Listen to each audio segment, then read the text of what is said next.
At the very end of Wifies' latest video, The Search for the Leviathan, Hummer, who was actually trying to find the Leviathan, just dies allegedly. And Wifies lives, he gets saved by the Leviathan himself, and gets transferred to a whole new realm. But why Wifies? Why did he choose Wifies? Why not Hummer, who spent months on finding him? Out of every Minecraft player, every mystery channel, every person who has ever gone looking for the Leviathan, why did Hummer5718 show up in Wifies' inbox specifically? Why did the Leviathan, if that is what it is, choose this particular person to guide through the ocean? Why did the Vex Syndicate hand Wifies this specific case file?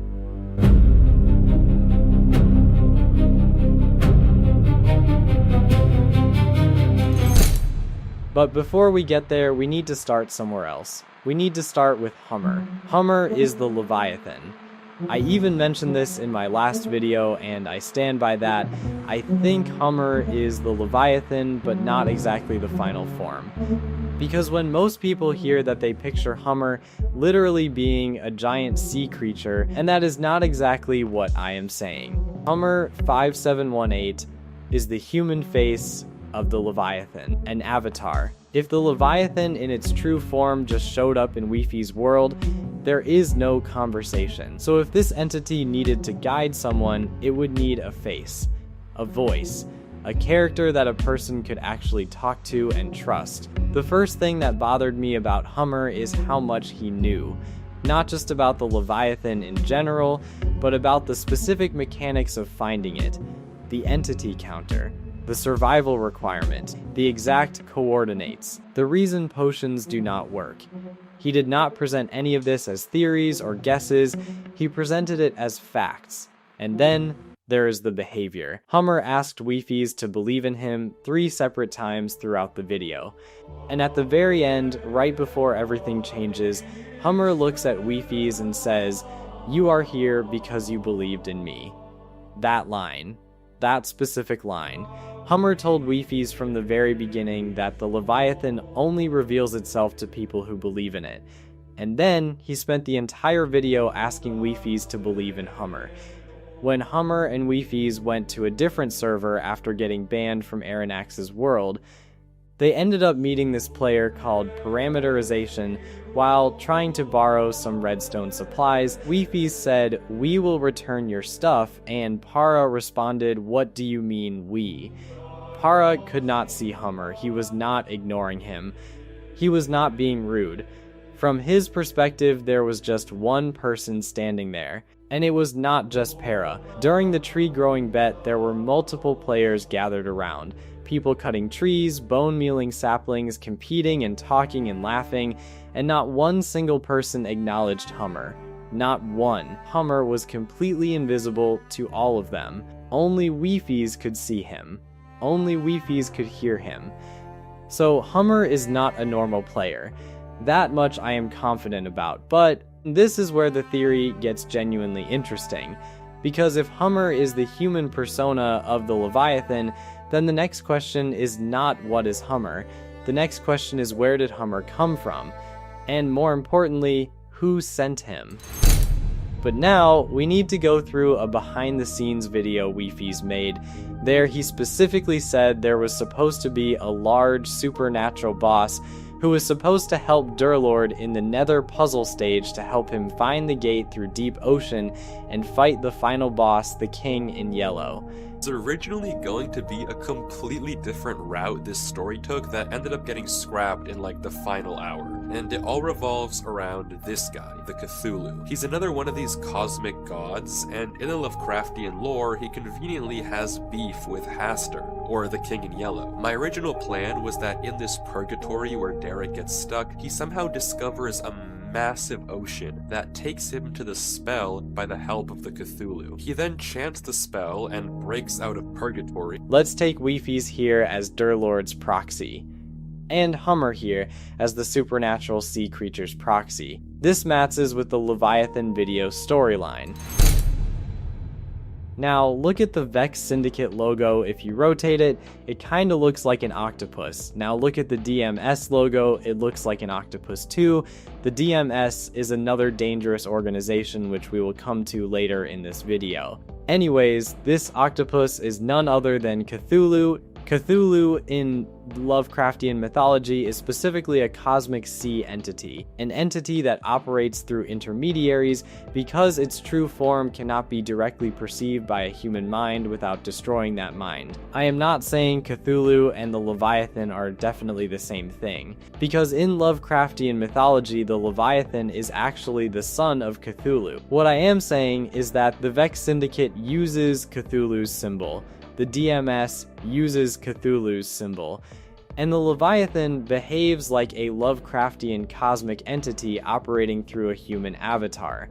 And now we need to talk about who actually sent Hummer, and I think the Vex Syndicate is that reason. We already know from my previous video that the Vex Syndicate contacted 4 separate YouTube creators, gave each of them a specific case file to investigate, and hit a countdown across all 4 videos that only completed when Wifies finished his. We know the DMS has been running experiments using Minecraft as a testing ground since at least 2011, and we know the pattern of those experiments.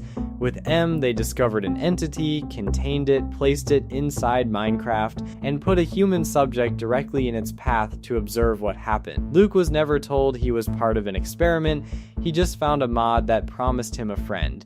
With Alex, they intercepted his world, brainwashed him through subliminal audio and redstone torches, and kept him walking north for 6 years to see how long a human mind could endure before breaking. Alex never knew. He just thought something strange was happening to his game. With Durlord, they placed the second act of the play behind a gate, followed him through the cave the entire time through archive, and documented what happened when a human mind encountered knowledge it was never designed to hold. Durlord never knew he was being watched, he just thought he was exploring an unusual world. Do you see the pattern? The subject never knows it is an experiment.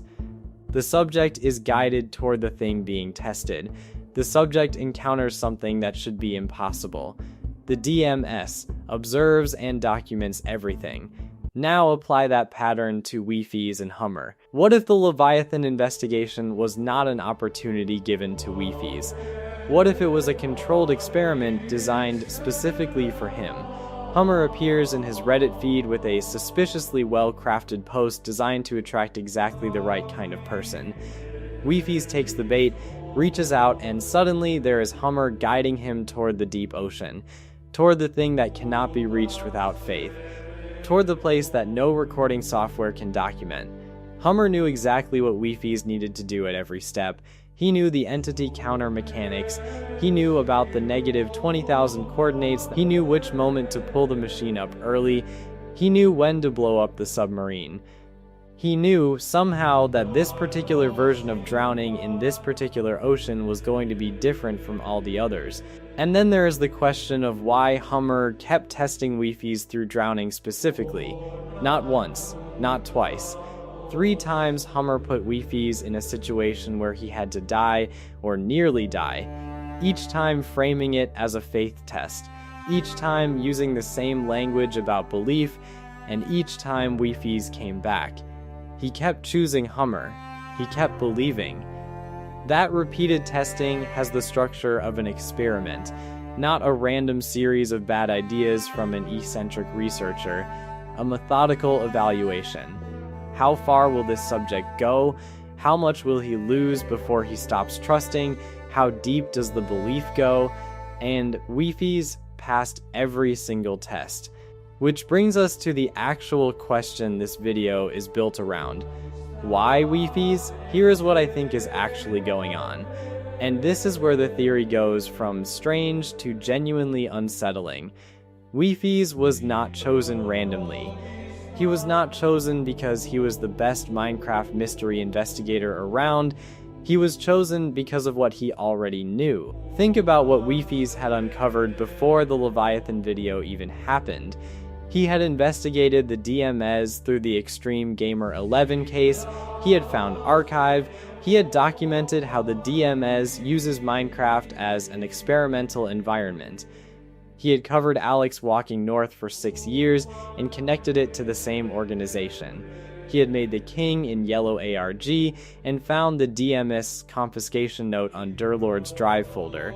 And he had made multiple videos connecting all of these separate threads into one picture. He was getting close. Hummer was not helping Wifies find the Leviathan. Hummer was guiding Wifies to the Leviathan. So was it a trap? I think it might have been, but here's the part that does not sit cleanly inside the trap theory. At the very end, Hummer tells Wifies, "You are here because you believed in me." And then Hummer dies. He does not just disappear, he drowns. The entity that spent the entire video guiding Wifies and surviving everything and pushing toward this moment goes under and does not come back up. And Wifies lives.